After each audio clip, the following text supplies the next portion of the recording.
Check. To translate the intro of The Dark Knight to a proper fiction, I'm going to follow the perspective of the ones that will going to die. I think that's how the screenwriter did it here. But the screenwriter didn't include the necessary character in the intro. If I'm to novelize this thing, then, in my opinion, I'd require the existence of this character, and that would be the bus driver. The whole intro scene has a couple of characters, of course, so to make this as painless as possible, we're going to enumerate them here so that we know what we are following or who we are following. First up is the bus driver, killed the first, as what I've said. Second one will be the electric clown. There's the fat faced clown. The third one that dies, killed by the bank supervisor.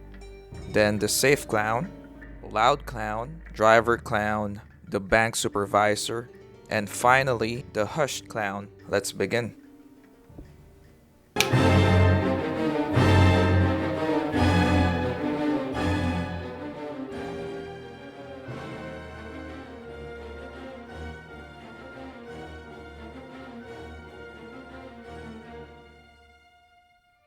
For the first time in 15 years, Bob decided to leave his revolver in the dashboard compartment of his car.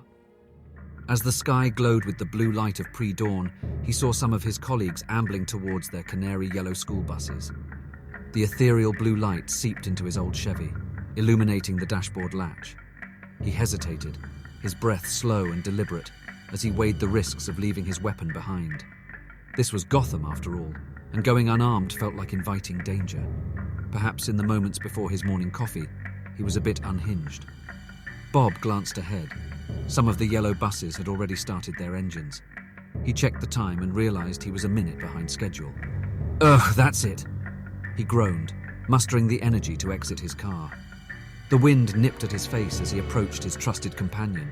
Not a person, but the yellow bus he'd been driving for years. He affectionately called it Lucy.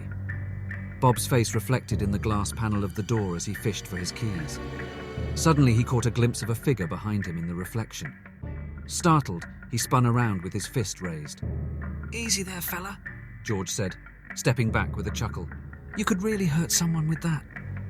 "Geez, George," Bob replied, his heart pounding in his chest.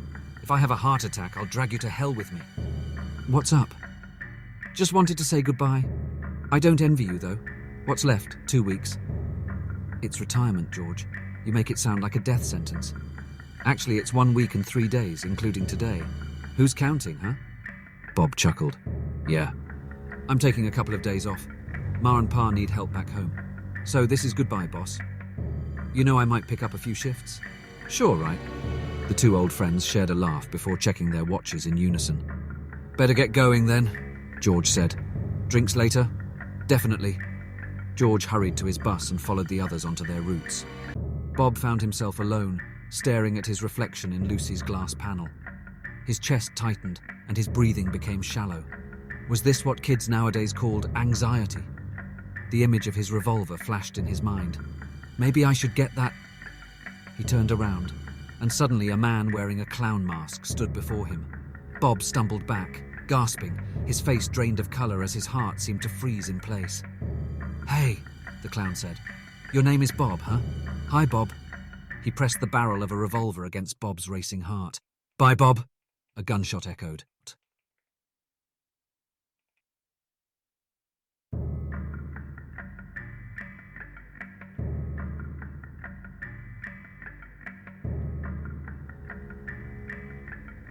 No names, just aliases. What was this guy's name again? Electric Clown asked himself, as he trailed another man in a clown mask up to the 40th floor of the building. They sprinted up the concrete service stairs, just as they had planned. Sweat dampened the cheap rubber clown mask on Electric Clown's face, while his thigh muscles burned with each step. His legs quivered, and though he tried to catch his breath, his lungs couldn't seem to take in enough air. "Safe," he remembered. The other guy's alias was Safe Clown. "Let me catch a goddamn breath here." "We're just starting, and you're already out of breath?" Safe Clown taunted, not slowing down at all. Cursing under his breath, Electric Clown shifted the weight of the bag he carried. Running was one thing, but sprinting with a 5-pound load dragging his shoulders down was another. He glanced at his watch. They were still on schedule. Groaning and yelling, Electric Clown forced himself up the stairs, one laborious step at a time. They reached the 40th floor. Safe Clown set down his first bag and pulled out a cable launcher the size of a small bazooka. Electric Clown unzipped his own bag to reveal a drill.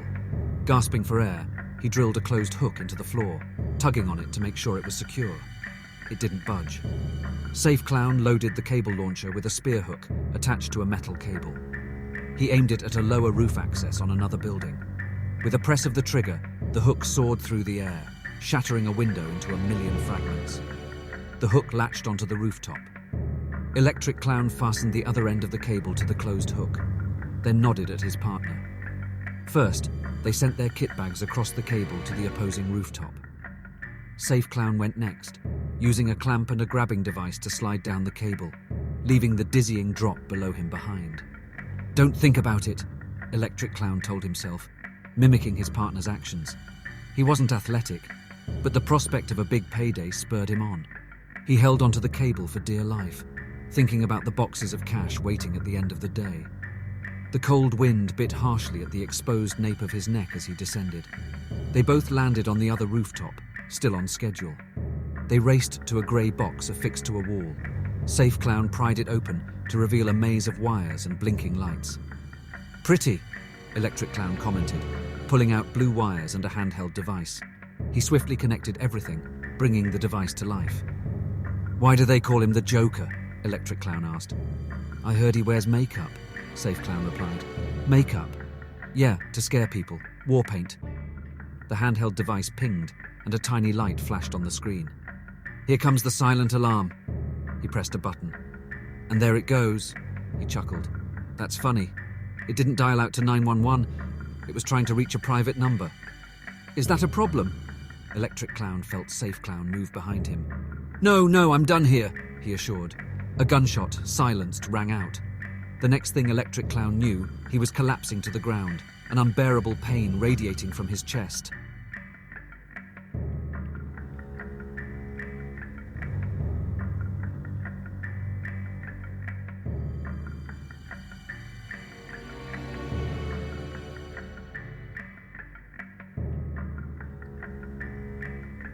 Seeing a man standing on the corner of the street with a duffel bag. "I see him," Fat Clown said to Loud Clown. In his hand was his automatic weapon, cold and sharp, the rays of the morning sun reflecting off its steel. Their third companion had his face exposed, looking pale from where they were. But before Fat Clown could get a good look at him, the man put on his clown mask. If his memory served him right, he should be Hushed Clown. They pulled in front of the third clown, who opened the door and got in. "Three of a kind. Let's do this," Loud Clown declared, flooring the pedal of the SUV. The tires screeched on the asphalt, leaving black marks on the grey. Fat Clown loaded his automatic weapon. "That's it? 3 guys?" "There's 2 on the roof. Every guy's an extra share. 5 shares is plenty," Loud Clown said, turning right at the intersection. 6 shares. Don't forget the guy who planned the job," Fat Clown reminded. "Yeah? He thinks he can sit it out and still take a slice. No wonder they call him the Joker." He brandished his gun and slammed on the brakes, stopping the car right in front of Gotham First National Bank. In haste, they exited the car and stormed the establishment, assault rifles raised high and proud. The security guard looked up at them, fear flashing in his eyes before duty took over. Fat Clown pointed his gun at him and yelled, "On the ground!" Loud Clown aimed at the ceiling, firing off a round of bullets. The morning customers of the bank screamed in shock. Fat Clown struck the security guard at the back of his head with the butt of his gun, producing a sickening crack. The guard fell, unmoving and hopefully unconscious. "People, lovely citizens of Gotham," Fat Clown announced, waving his gun. "Please make one straight line if you will." In reluctance, they all complied. Some scrambled to where Loud Clown had ordered, while others stayed put until Fat Clown fired another round into the ceiling. Hushed Clown opened his duffel bag, revealing enough grenades to reduce the entire bank to a bloody, unrecognizable mess. He moved down the line of hostages, handing out a grenade to each. Right behind him, Loud Clown followed, pulling the pins from the grenades. The hostages gripped the trigger levers tightly, not allowing them to move even a millimeter. With every step Loud Clown took, a faint metallic tink echoed across the marble floor. "Obviously, we don't want you doing anything with your hands other than holding on for dear life." Bang! A crash of broken glass. Fat Clown felt an immense pressure, a force that sent him flying to the ground. He felt the hot, slick blood pouring out of the side of his torso. Flat on the floor, he saw the person who had shot him advancing towards his colleagues, who were ducking for cover. The shotgun boomed, sending debris flying across the polished floor. It was the bank manager, wielding a modified old-school shotgun, typically found under a countryman's bed. "You have any idea who you're stealing from? You and your friends are dead?" Fat Clown struggled to breathe, hearing a hiss from his newly made wounds. He couldn't catch his breath or speak. He could only watch as his life slowly slipped away. "He's out, right?" he heard Loud Clown ask. After a moment, Loud Clown emerged from behind a table, guns blazing. The bank manager raised his shotgun, striking Loud Clown in the shoulder. The second clown crumpled to the ground, just as Fat Clown had. The bank manager closed in, fury in his eyes, his finger on the trigger ready to deliver another blow. But Hushed Clown stood up, his gun steady, his stance relaxed. Bang, bang, bang. Bullets pierced the bank manager, and a spray of brass and crimson burst from his back. The would-be hero fell to the ground. Hushed Clown kicked the shotgun away and stared down at the manager. Fat Clown watched this, his mouth gasping for air he couldn't draw in. He wanted to tell them he needed help, that he was dying. Loud Clown stood up, clutching his wounded shoulder. "Where'd you learn to count?" he yelled, limping away. Fat Clown knew where he was headed. Down to the safe, where he was supposed to be shot alongside the other guy. Hushed Clown walked over to Fat Clown, who looked up at him with pleading eyes, wishing his colleague could see through the mask. His colleague aimed the gun at his head. Confusion clouded Fat Clown's dying mind. Bang!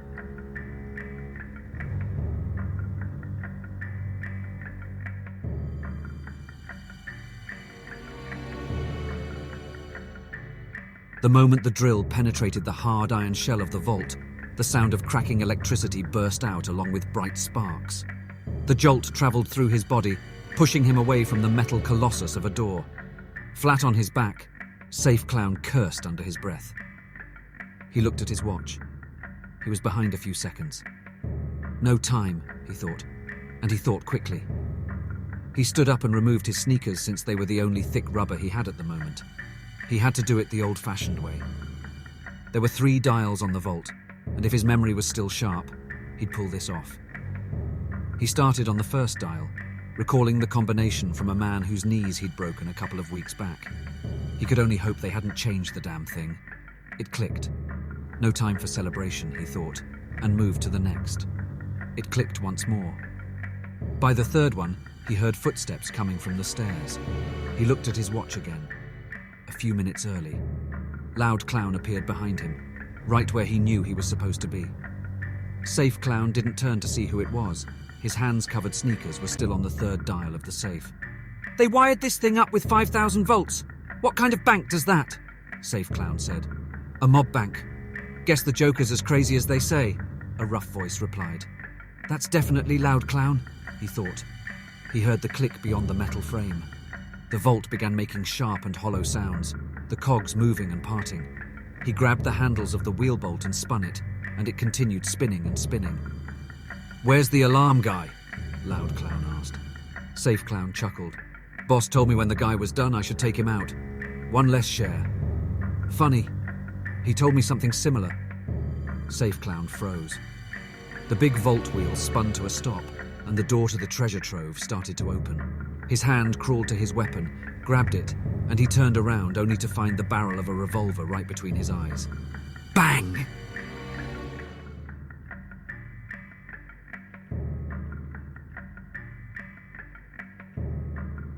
The Loud Clown opened the vault, and in it was just what they were expecting. There were 6 metal tables, each containing stacks of cold, hard cash. He dropped some folded duffel bags on the floor, and one was hanging by his shoulder. With an arm's reach and a cup of his arm, he dragged all the money into the open duffel bag, pushing them with a good combination of care and hastiness that only greed could provide. Some money fell on the floor, but he went on to the other tables, using all the bags at his disposal. Footsteps rang and echoed on the stairs next to the vault room. His hand hovered around his gun, and he stood still, ready to kill. The hushed clown entered the room, still not talking. Maybe he's really mute. The loud clown's hands relaxed. He turned to the other tables and thought about the pounds of cash he needed to lug to the door upstairs. In short, he needed help. "What are you waiting for?"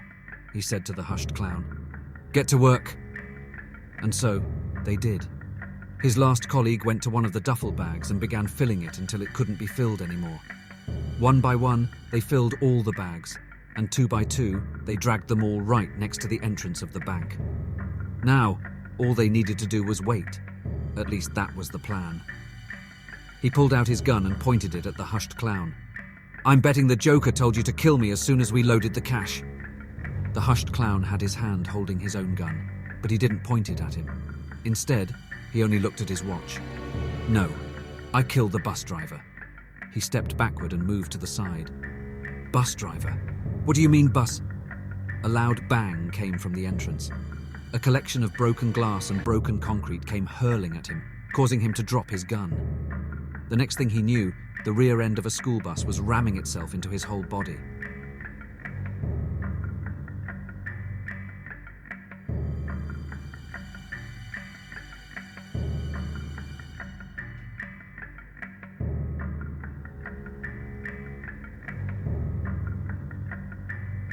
He looked at the rear-view mirror and saw he hit somebody. He felt it too. Good. If everything went according to plan, then he hit the right guy. He unlatched his seatbelt and went to the end of the bus. The driving clown opened the rear door and saw the hushed clown standing there alone. All the hostages kept quiet on the ground, holding hand grenades, holding on for their dear lives.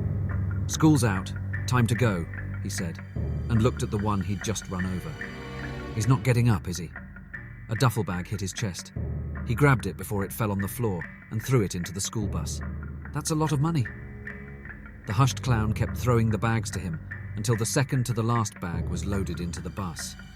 "What happened to the rest of the guys?" The hushed clown pointed a gun at him and buried 7 bullets in his torso.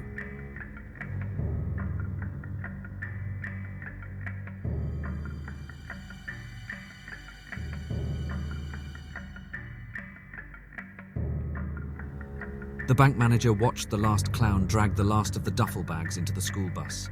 He tried to move, tried to stand, but it seemed like a bullet hit a good muscle for doing what he wanted to do. Not to mention he could feel hot blood pouring out of his wound. All he could do now was move his lips. "You think you're smart, huh?" he shouted. The last clown stopped before he could climb into the bus. He turned to him. "Well, the guy who hired you is just going to do the same to you." The last clown started to approach him until he was walking towards him with direct intent. But the bank manager continued. "Sure he will. Criminals in this town used to believe in things." The last clown reached him and crouched over him. He pulled something out of his pocket. "Honor, respect. What do you believe, huh? What do you The last clown slid a grenade into his mouth. There was a purple thread knotted around the pin. The last clown pulled off his rubber mask. The bank manager let out a sharp gasp as he saw what was beyond the theatricality. It was a face covered in clown makeup, red lips, white face and all. At the edges of this man's lips, there were long lines of jagged scars, and he greeted him with a maniacal smile. He'd heard of this man before. "I believe that what doesn't kill you," he stared at him with those deep, dark eyes, "simply makes you stranger." The bank manager's eyes widened as the last clown rose up to stand. He went walking back to the bus, the purple thread unraveling under his jacket. He climbed up to the bus, the door shut behind him, trapping the purple thread. Here it was. He was now seconds away from the place where he sent so many dead people to. The bus advanced, and without any effort, the purple thread tugged and pulled out the pin from the grenade in his mouth. His face turned red, and he waited for an explosion. He waited for death. But something curious appeared, something he wasn't expecting. A cloud of green gas. He inhaled and he exhaled, sending out a plume of mysterious fumes into the bank. And from afar, he watched the bus rejoin a group of other yellow school buses, just as they always did on a weekday.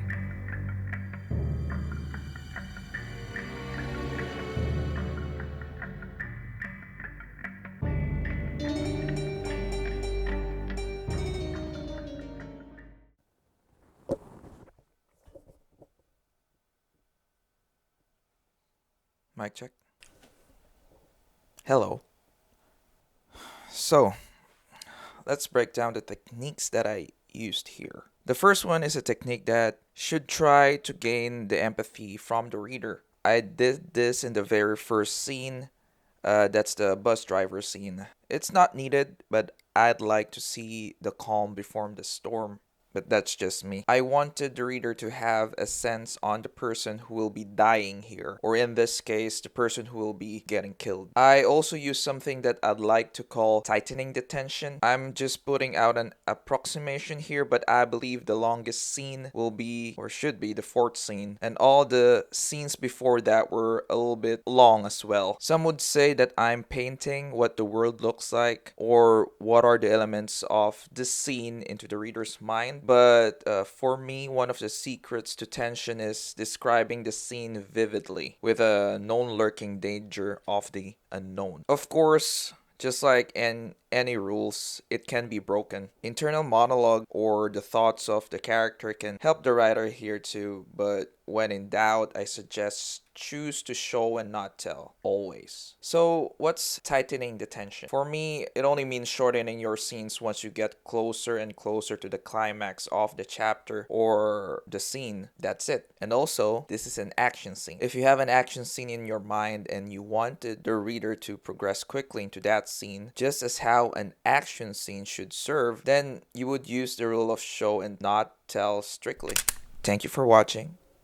If you like this video, please like and subscribe, press the bell for notifications, and I'll see you in the next video.